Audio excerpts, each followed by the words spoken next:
and a warm welcome to this exciting online session organized by the Entrepreneurship Initiative at IIT GN. I am Vansh and I will be the moderator for this session. This session will focus on topics like growth, entrepreneurship, venture capital, and management skills. And for that, we are joined by Mr. Tushar Kansal, founder and CEO of Consultancy Ventures. He brings a wealth of experience to our virtual stage. He has played a pivotal role in supporting over 5,000 companies to across diverse sectors. His impact extends globally, having contributed to a robust portfolio of 350 plus startups spanning 60 plus countries. Mr. Kansal is at the forefront of innovation and leadership in the industry. Join me in welcoming him as he shares his invaluable insights with us today. Mr. Kansal will impart his wealth of experience and knowledge on these subjects during a 40-minute session, after which we will take questions from the audience. The stage is now yours, sir. Thank you. Thank you so much. I hope you are recording this. Yes, yes. I'll just share my screen to give a brief about what startup is and how startup funding happens. And after that, I'll also share with you an example of a very successful company, White Hat Junior, which raised funding and later on sold itself to Byjus for $300 million, and how they went about the whole funding piece. So just give me a sec. Yeah, are you able to see my screen? Yes, sir. Okay.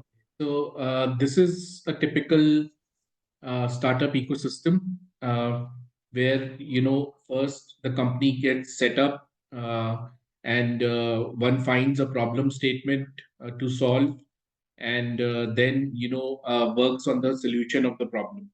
And initially, you take help of friends and family or the angel investor, and later on, as the product gets marketed, the revenue starts coming in.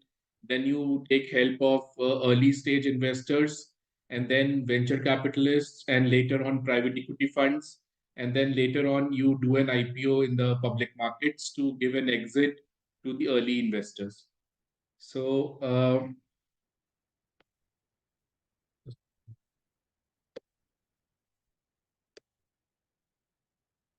so these are the investing options which happen initially: angel investors, uh, angel network and platforms, venture capital funds, and micro VCs. And later on, corporate venture capital, and in case the company already is funded and has revenue, then venture debt and government grants and funds as well.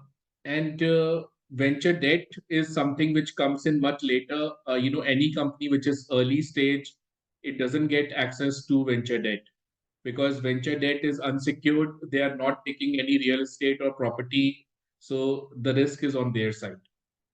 Then there are accelerators and incubators who help in all the initial stages by providing you various agencies, and they take some equity for that between 3 to 8%. There are family offices, which are basically arms of corporates.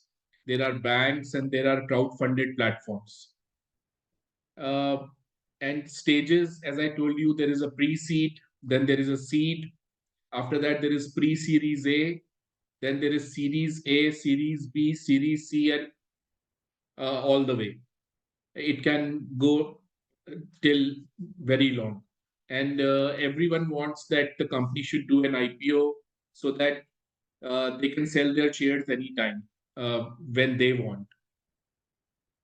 And in hierarchy in venture capital fund is there are analysts, there are associates, there are senior associates. The head of the team is the principal, and then there is a junior partner and a senior partner. The guy who has owned and started the fund is called a general partner, and general partner decides where the money will be put. And the guy who puts in the money in the fund, those guys, they are called limited partners, and they have a CFO as well. because they have to manage the money from the limited partners. They have to do the investing, they have to do the accounting, they have to also take reporting from their investee companies. So a CFO is a must required. And you can make a career in venture capital field like accountants and auditors, analysts, then marketing specialists, people who create the pipeline that the deal should come every day. So they attend events, they do stage talks, panel discussions. Then you have investor relations, because if you have raised money from limited partners, then you have to manage their expectations as well. There are risk managers who create a profile of macro and micro risks. The principal guy in the fund is the one who, after hearing the analyst's view about the company, submits a report to the general partner. So he's a senior guy from the industry. Now, how can you make a career in venture capital and startup? Your mathematical and analytical skill should be good. You can join pre MBA also, but that is a very starting position. Post MBA, if you do your internship in a VC fund, then it is easier to join a VC fund. Or you can also be someone who started with his own startup. And once you have the experience of the startup, you joined a fund. Degrees, any kind of analytical degree. Engineering is also good because a lot of these startups are technology startups. So if the guy sitting in the fund has a good know-how of the technology, then it is very good. I'm just rushing through this because the other presentation is more suitable. See, this is gives you an idea about the investment happening through venture capital funds, the number of deals over since 2020. It has only been growing, but last year there was a dip because the US economy went into a funding winter. So I'll just share the second presentation that will be, yeah. So this is a slide which gives you how White Hat Junior and Karan Bajaj uh, got the funding and how they sold their company to Byjus for $300 million. So what they presented to the investors was uh, very basic three things. And first thing was, what are they doing right now? So the company results, the growth and performance of the company right now versus the plan which they had made. So, the company was already growing at 65%. So they were in a sweet spot. And students were moving online from offline, also because of COVID.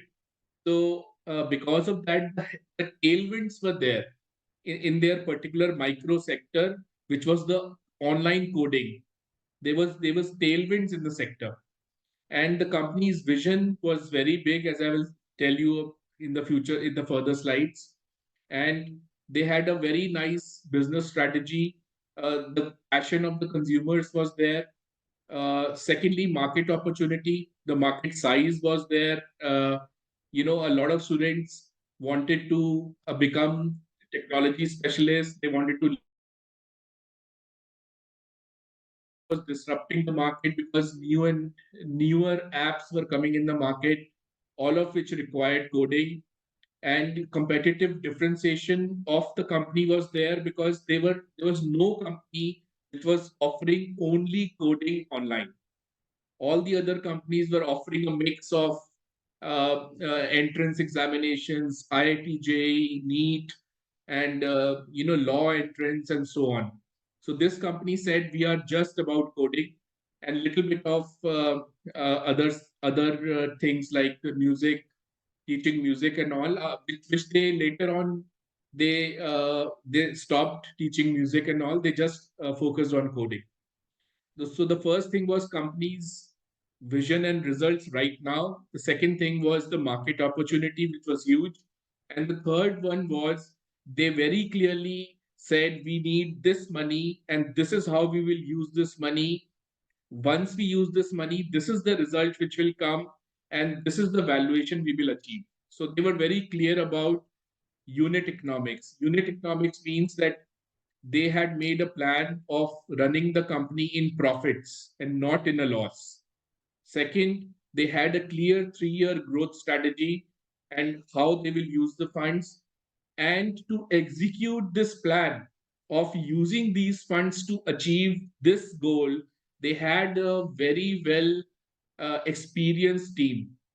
So, so these are the three blocks which have been the basis of investing since decades, since 1940s and 50s, and this will remain the blocks of investing in the future. But just let us have a look little bit more on all these three things. Okay, so this is the business growth and results. As I said, that the company was already growing at 65%. The company's vision now, kids, students, they are using mobile phones 10 hours per day, 8 to 10 hours per day. So they are consumers. And the company said, we will enable a generation to create versus consume. We will make creators and not consumers. These will be the people whose material other people will consume. So they will become, in a sense, business owners in the future, because they will learn coding now. They will learn how to use their creativity to create something of value for which other people will pay. And hence, they are making a generation of creators. This was the grand vision which they presented. Now, uh, business strategy was, the curriculum would be a wow kid delight curriculum. It will just wow the kid that, I have never seen an easier curriculum, a more well written curriculum, a very clear curriculum. The teachers will be the top 1% teachers who parents give ratings and parents put them in the top 1%, and there will be tangible outcomes which will be measured. So the business strategy was very clear, focused around these three things. Now, customer satisfaction was measured using ratios. For example, the total number of satisfied customers to total number of responses. So each customer was asked to give a feedback.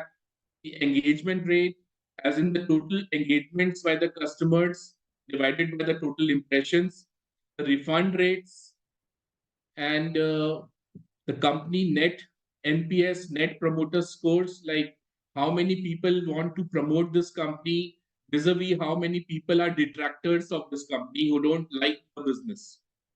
Then the customer renewal rates, and then the customer testimonials.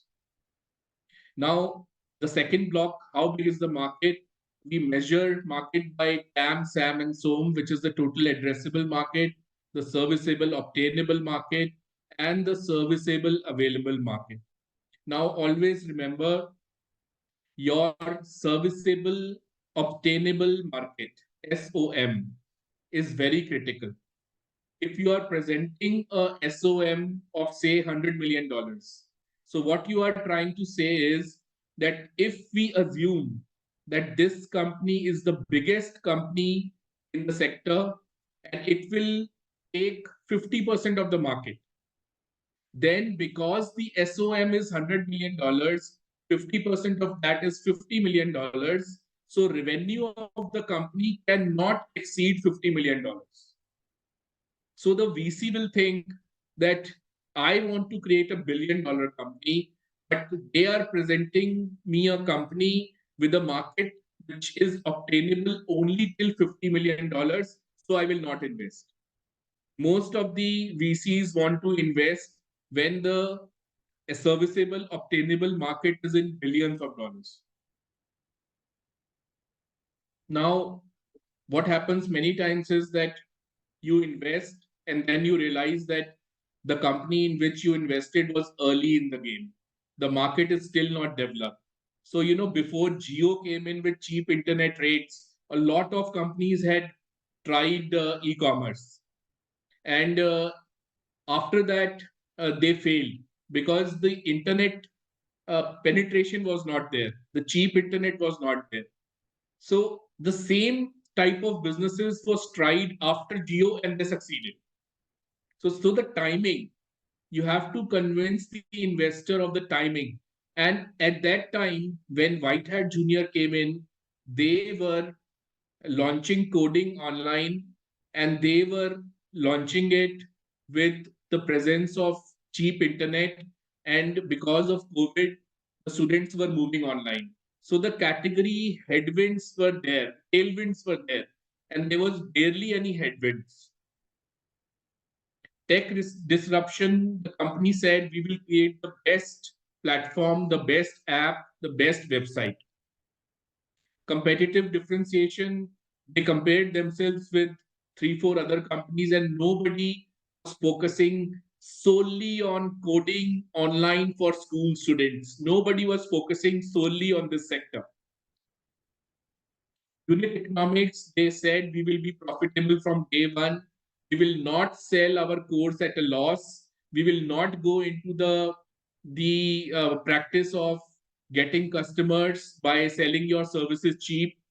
And that's why they were very sound on unit economics. And they said that because our business is very sound on unit economics, we will create a very capital efficient model in edtech. Now the growth plan, uh, they said that we will in the 5 years, using your money, investors' money, we will achieve this. And they were very clear in which geographies, cities, and what is the amount they want to spend on the go-to market to achieve this.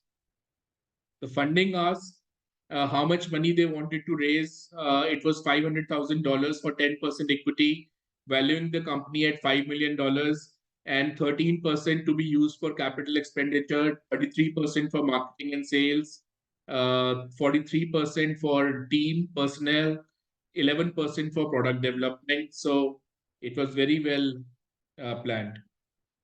Now the team which they put on the job, so all the team had years and years of experience. They had gathered a very neat team. So that backed their vision. And so this is the key takeaway from what they created, the document they created, that you create a compelling story in front of the investor, and in one slide you give only one idea per slide. Don't confuse the investor, and always practice how will you present this case. If you are just sitting with the investor alone, how will you be presenting your case? So you should practice that. This is the second presentation. If you want, I can cover some other specific presentations, but if you want, I can take some question and answers also. Yes, sir. Let's take some question, then we can move on to the other presentation. Sure, sure, sure. Okay. So, does anyone in the audience have a question?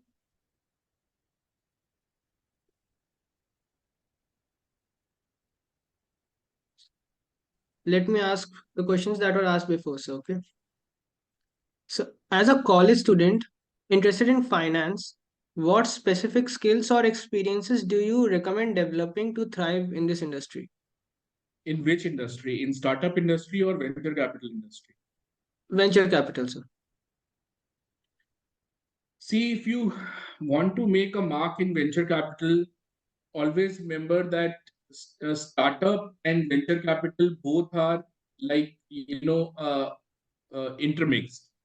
What I'm trying to say is that uh, you should be you should have an eye about opportunities to for business. If you have an eye about opportunities for business, then you will be able to find the right problem statement and the right solution statement.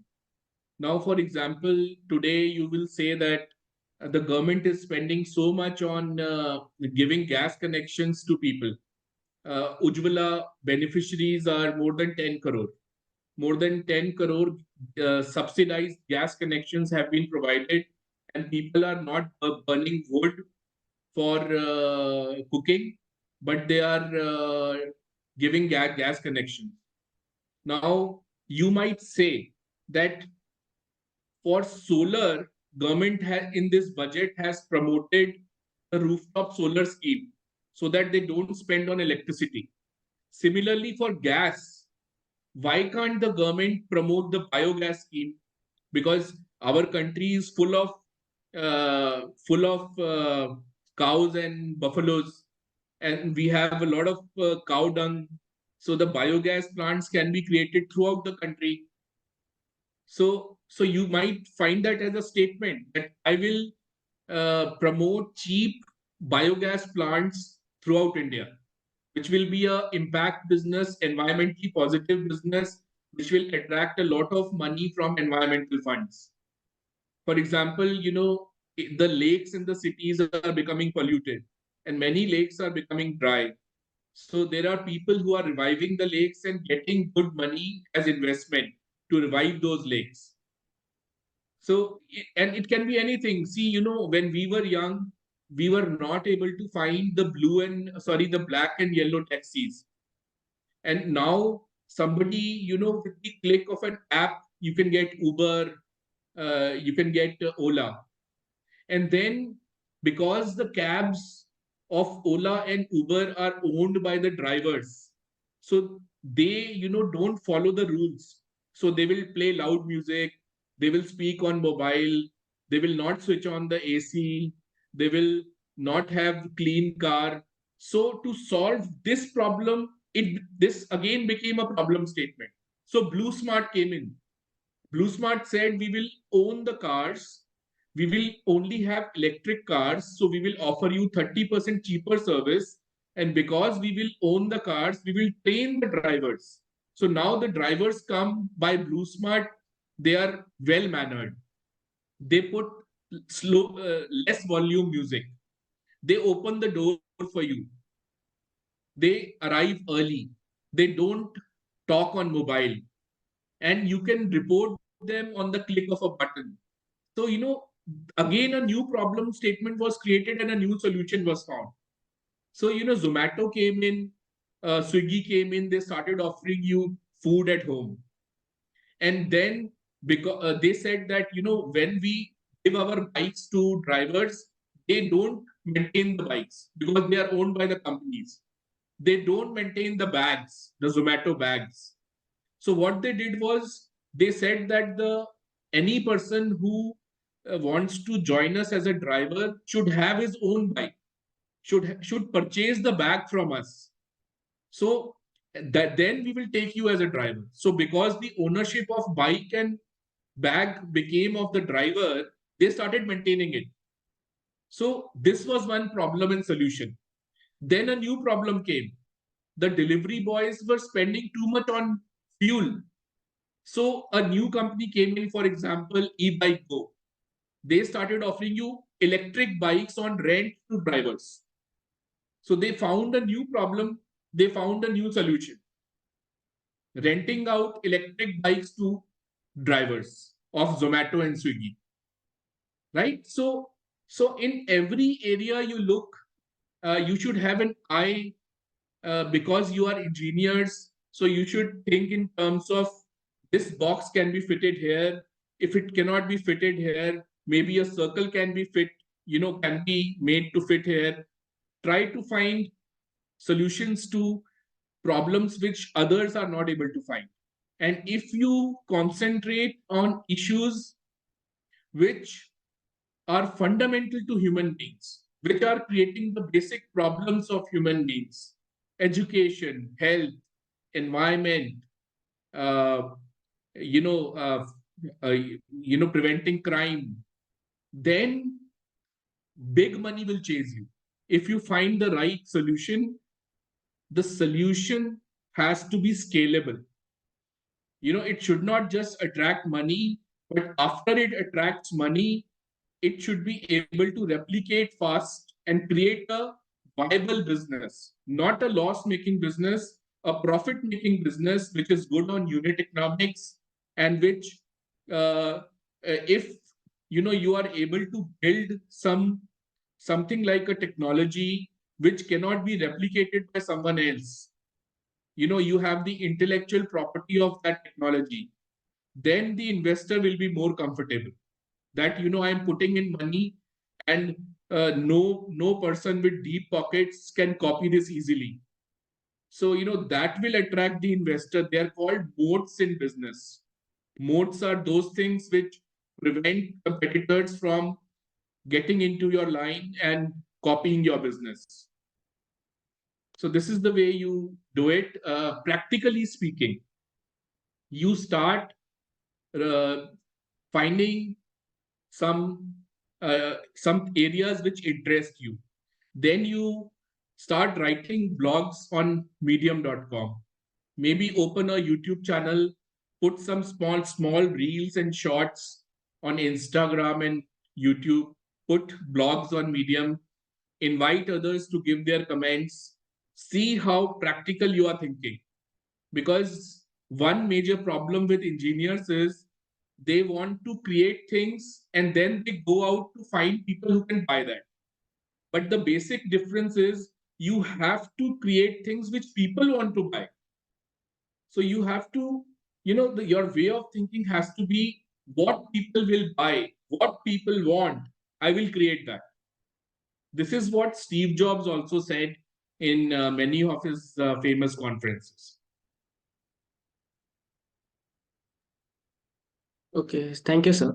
Following this, sir, do you have any recommendations for books or online courses that we as students should do? Online courses are many nowadays. I mean, if you look at, edX is there, Coursera is there. There are, hundreds of courses which are available. And, nowadays the content is democratized after Google came in. But if you want to read books, then there is a Naval Ravikant is the founder of Angel List, and there is a book about his thoughts. It's called the Almanac of Naval Ravikant. So that is one. Then there is Think and Grow Rich by Napoleon Hill, which is a very good book. If you want to do something on the stock market side, then The Intelligent Investor by Benjamin Graham is one. Um, and uh, and There is a book called Tiny Habits. Have you heard of Tiny Habits book? How tiny habits make a difference. I'm forgetting the name of the Atomic guy. Habits, sir. Atomic Habits. Yeah. Yes, sir. So Atomic Habits is one, and The Magic of Thinking Big is there by David Schwartz. And I was really inspired when I read Richard Branson's Losing My Virginity, how he created this empire. And all these books, Coffee Can Investing is one if you want to go into the stock market side. And even Warren Buffett has said that the little book of behavioral investing by James Monther is one which really inspired him a lot. Otherwise, it's not necessary to read books only which are about the trade. There are sometimes books which are not about finance, and but still they give you a lot of eyesight into life, like Autobiography of a Yogi by Paramhansa Yogananda is one. And if you have got some shocks in life, and you feel low about some things, then a book which will lift you up is Dying to Be Me by Anita Moorjani. You will really like that a lot. Okay. Yes. Let's move on to the next presentation, sir. Then we'll take the rest of the questions. Okay, just hold on. Yes.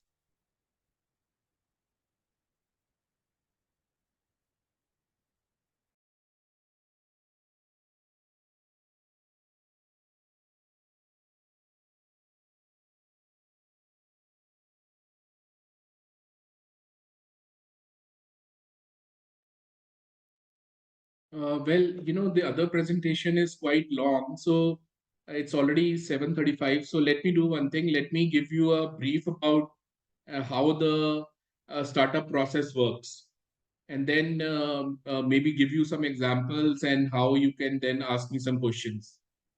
Yes, Right. sir.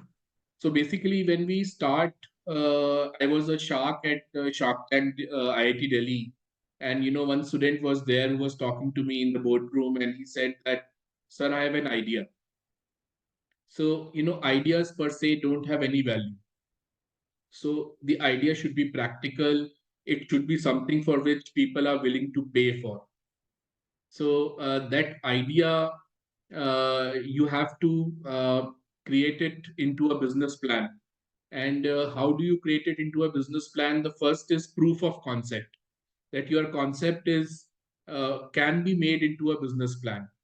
After the proof of concept comes the minimum viable product. When you create some shape of the product you want, like an app, something which you can see, maybe a hardware, maybe a CAD drawing, something which looks like a product. And then comes the product market fit. Product market fit is basically when you have already started selling the product and you have some customers, and apart from that you also have some revenues. So you have already shown that this product is has a market. So this is the whole process, and there are three things which are used to achieve your startup. First is product management. So product management happens with the principles of lean startup methodology. That's also a book you should read.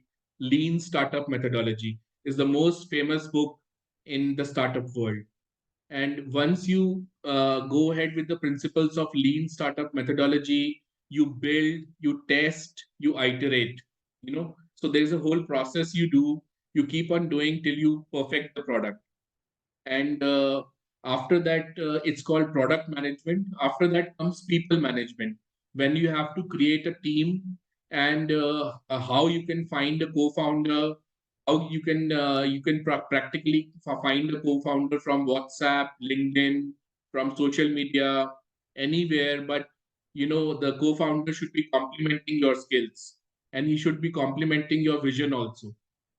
So that's the people management part of it. And the last is project management, when you have to put a team to achieve your goal. So there comes the principles of project management, in which you have to break down your overall task into small sub tasks, and you have to assign people to it. You can maybe use a Gantt chart. Those in engineering, you guys would have used a Gantt chart, and then you communicate to the whole team what is their part they have to play, and then within a timeline you achieve the project. So these are the three things which people management, product management, and project management. And when it comes to startups, then first is the idea, second is the proof of concept, then comes the minimum viable product, and lastly comes the product market fit.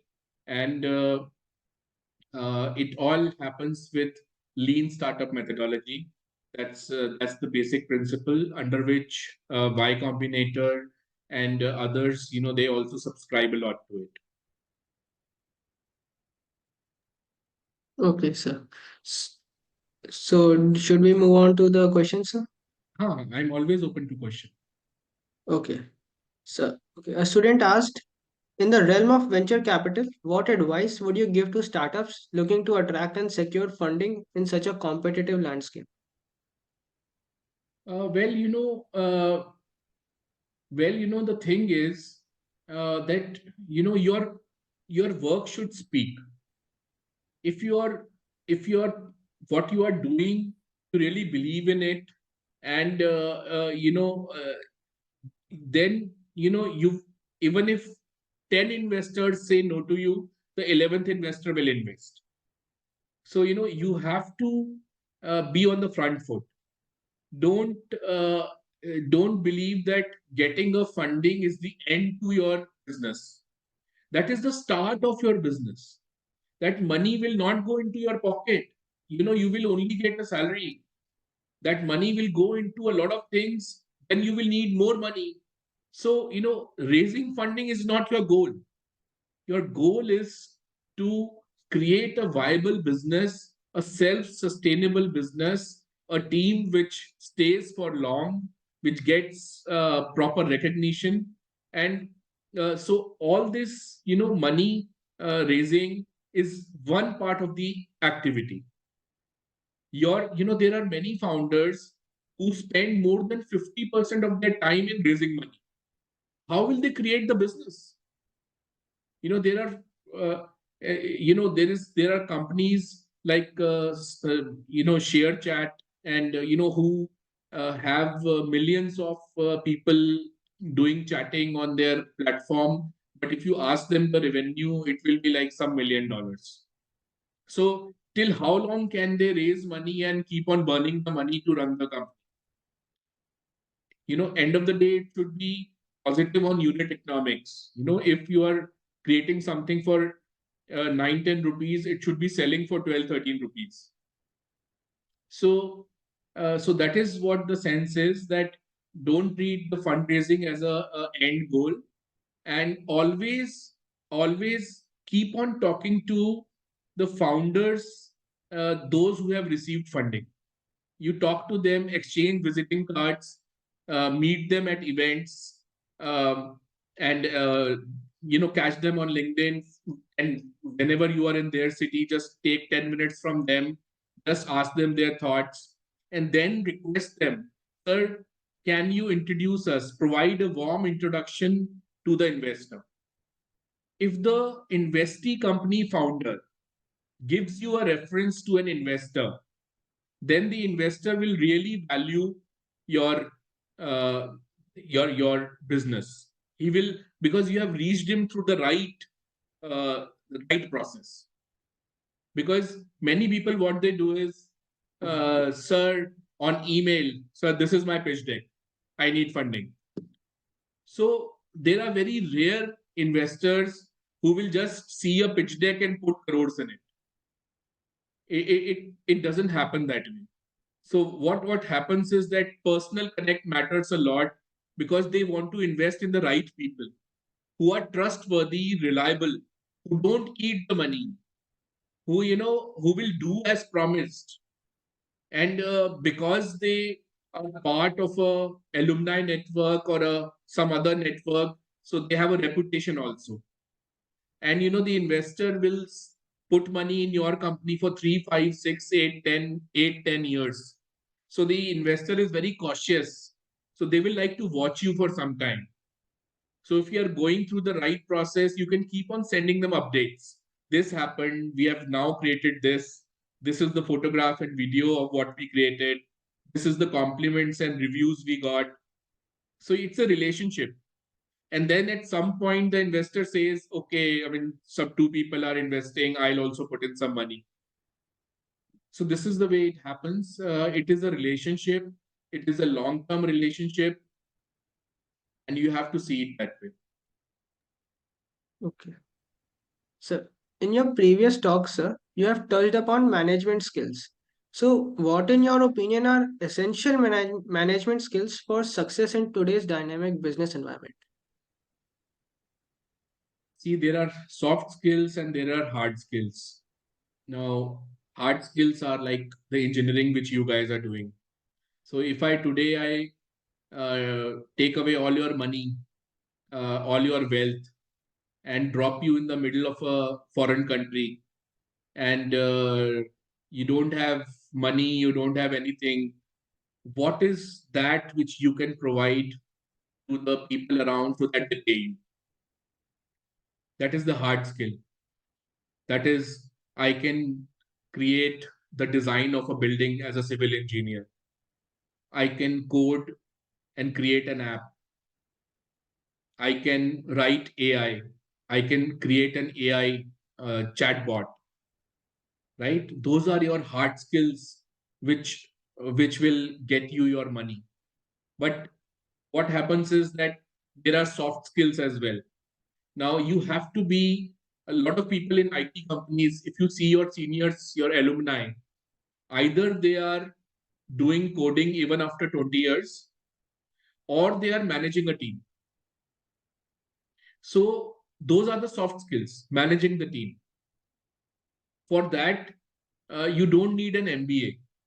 You need a lot of common sense, and you need a way to build a culture in which people want to perform.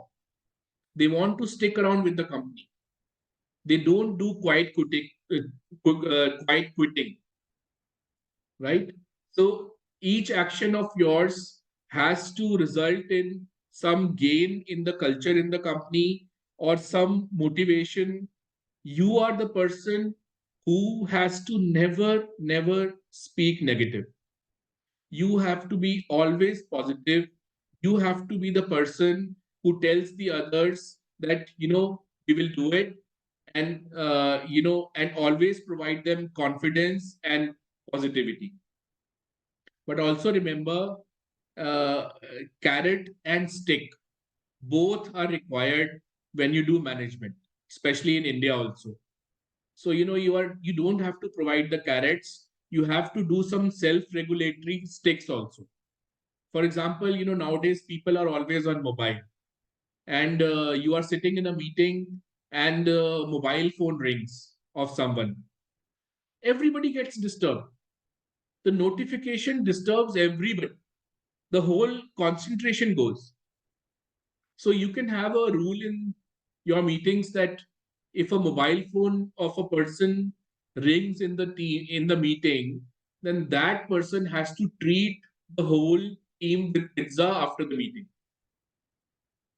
That's called a soft stick. So you have to do that, and you have to also remember that in a startup, designations don't matter that much. People who are performing well, uh, you know after 1 year, 2 year, everybody knows who's performing well, and those people can take the leadership. So you don't have to really go in after designations. It's more it's more like, okay, technically this guy is the CEO, but practically there is no CEO.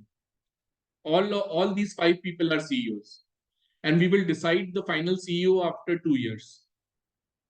That also works. And one part you should not forget, you will not be able to offer them big salary, right? Because you are a startup. So you have to compensate by offering them ESOPs, employee stock option plans. And those ESOPs get converted to shares at the end of 1 year, 2 year, or 3 years. So after they perform for 1 year, 2 year, 3 years, then they get the right on the shares. Then they have to also get an exit on the shares, for which management is responsible. Management has to ensure that they get the exits and they get the money. And exits will only be possible if the company is growing and getting funding. So naturally, if they contribute, then their ESOPs get converted to shares, and then the shares they were able to sell. So this is what you have to do. Uh, and when it comes to hard skills, then you should always keep on upskilling and cross skilling yourself. So apart from some coding, you should also know other stuff, the latest stuff which is out there in the market. There are always so many courses available. You should keep on upskilling and cross skilling yourself, and always remember, marketing skill is inborn in everybody. Everybody has the skill in them. But always remember, when you are in the customer facing role, client facing role, then each word you speak, and more important than that, what to not speak, that is a tact which you learn only when you start dealing with the customers. And that skill is most important. Each person in your corporate journey is not related to you. There is no family there. They are all stakeholders. Your colleague is a stakeholder, your boss is a stakeholder, the other department is a stakeholder, the shareholders of the company are stakeholders, the customers of the company are stakeholders, the HR department is a stakeholder, everybody is a stakeholder. So you should have the sense of how to deal with stakeholders. And always remember, you are working in a culture. So your actions, either they are contributing to the culture or they are spoiling the culture. So you should always align yourself with with the company's vision and mission. Otherwise, you will be spoiling the culture. So if suppose you badmouth your company outside the office, you are spoiling the culture. You are not a team person. If you are not a team person, then if you expect that tomorrow the company will make you a CXO, then that is not possible. So all these little things, how to conduct a meeting, the meeting should be always with as less number as possible. Like Jeff Bezos of Amazon says that a meeting should be with so many people that 2 pizzas are enough for them, not more than that. And the founder of the company should not speak in the meeting. The agenda of the company, the memo should be shared with the meeting members before the meeting. And for the first 10 minutes, they should read the memo and not talk about usual general stuff this time. And the founder should speak in the end. When he has listened to everybody, then he should speak. Because if the founder gives his opinion at the start of the meeting, then nobody will give their opinion in the meeting. So these things are there. And in consumer companies, Steve Jobs always says customer first. Jeff Bezos always says customer first. So I will advise you, if you are having a meeting in your company of the team, keep one seat vacant and write there customer. If customer was sitting here, what will he be speaking as we are discussing things? So the voice of the customer is most important in any decision, in any management know-how. These are the basic things. Otherwise, if you do MBA, you will get to see many techniques and technologies and graphs and charts and all. And the good thing is education is democratized. So you can see all those things in various courses on edX, on Coursera, on Udemy, and wherever. They are easily available. Okay, sir. Sir, as we move towards the end of the session, sir, I have one question that is not so much related to the topic. Like, sir, you talked about Whitehead Junior, and it was eventually bought by Think and Learn. Sir, but now we are seeing that what is happening to Byjus. So, sir, what do you think is the reason for their decline? Like, once they See, were valued at $25 billion, and now, so, sir, can you please explain? See, Byjus was always a bad case of public relations.